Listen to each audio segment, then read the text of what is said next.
involving the Currumbin RSL. I have CEO Anne Stovin. Good morning. Good morning, Nicole. And what a journey it has been for you. It has been a journey. In recent weeks. Firstly, can we set the record straight on exactly what happened with a bid to raise money for this service by charging for certain seats?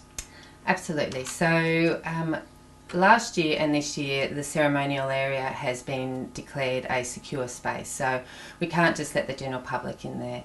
And we noticed last year we had a bit of extra space in there, and we thought, well, why don't we put some extra seats in there? This is above and beyond the veteran and everybody else that needs to be in there. And why don't we put a small fee on it, and all of that money, 100% of that money, can go toward veteran welfare. And the reason we did that is because the cost of the service has escalated to over $200,000. And we thought, well, this is an opportunity to raise some money, because all of the money that goes for the service is money that's not going to veteran welfare, and we consider that one of our priorities. So where did the message get lost, and who was responding to that message, perhaps got caught up in it even though it didn't affect them? I think it was in the headline is, RSL charges for dawn service. So, last year we had 35,000 people down there. This year possibly we're expecting about 25,000, and so people didn't read beyond that headline. So we have 5 big screens. We don't charge the veterans. We don't charge the general public. If they read it, they would have seen it. It's a very, very small percent, probably 1% of total seating and viewing that we charge for, and so that's where I think it got lost in translation. So who were you exactly targeting? Who did you have in mind when you came up with this idea?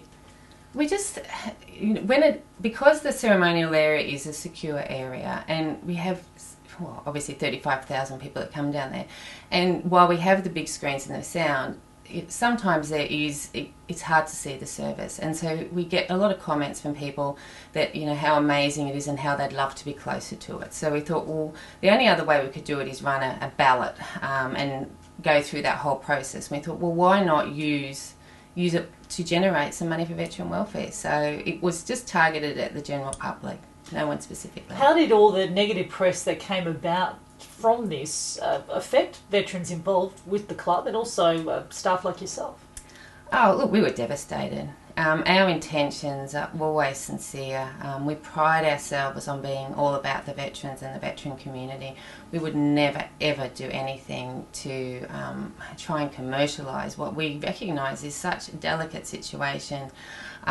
So, we were devastated. The staff were devastated. The veterans were devastated. To have our integrity questioned when we just go so far and beyond with everything we do for the community and for veterans was devastating. As a CEO of an RSL, what have you learned from all of that? What have I learned? I guess I've learned a lot of things in that, your best intentions can get skewed if it falls into the wrong hands. And obviously the sections of the media saw it as an opportunity to sensationalise something, and they ran with it, and you have very little control when that happens. Would you ever revisit that idea? Look, we're always looking at ways that we can raise money for veterans. As I said, if it was only the dawn service was the only thing that we did, it wouldn't be an issue. But we run a veteran support centre. We've been trying to get a soldier on centre up and running. And all of that money that goes for the dawn service is money that, as I said, could be being used for veteran welfare. So we have to look at ways that we can try and generate revenue. We would never commercialise it, and that has never been our intention, but we do have to look at ways that we can get income in to be able to do it. And Stovin is my guest on 91.7 ABC Gold Coast, a CEO of the Currumbin RSL. How close are you to establishing a soldier on service at the RSL?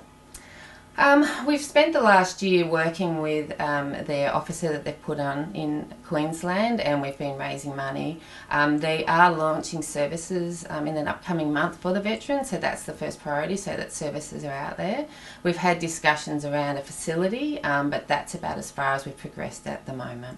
I know that there was a Symbolic Sleep Out event at the Currumbin Wildlife Sanctuary, and I know about it because Normie Rowe was sitting right where you are right now in the studio earlier this week, and a big supporter of Soldier On, obviously, yes, having gone through post-traumatic stress disorder himself as a vet. But that's now not going ahead. This was an event that attracted 500 people last year. Yeah. Again, what happened? Look, we had amazing, it sold out last year, and we had amazing feedback from the people that attended it. They said it was just such a unique, beautiful experience. And we raised over $20,000 for Soldier On in doing it.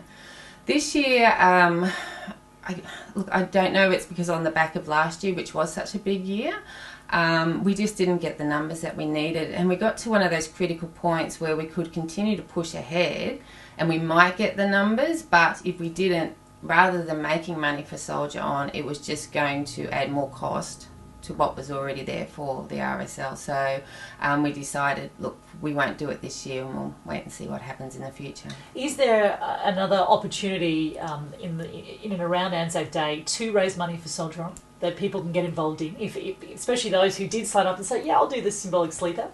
Yes, certainly. We have, for those that are keen, we have the mateship run on Sunday morning. If you'd like to come down and see some of us struggling to do 5 kilometres or 10 kilometre run, or they also have a 1.5k walk. You can come and participate in that.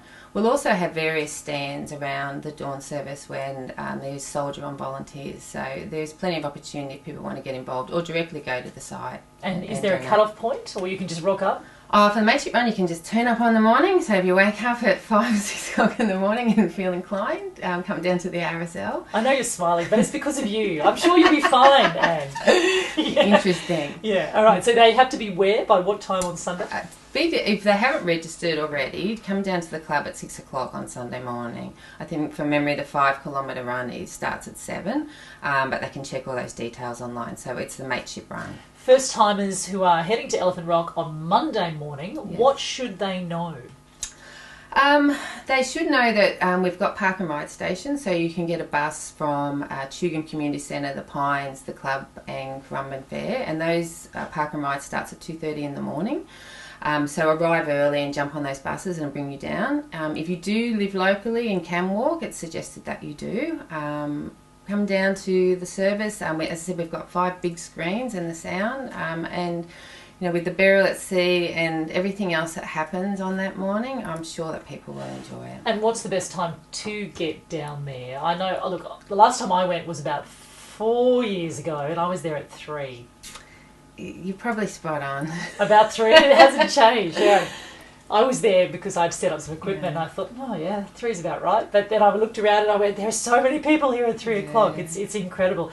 I guess finally, Anne Stovin, and I know it has been, as we mentioned at the start, it's been a very interesting journey doing what you've done year in and year out. But at the heart of it all, we are stopping to remember those who have given the ultimate sacrifice, defended this country.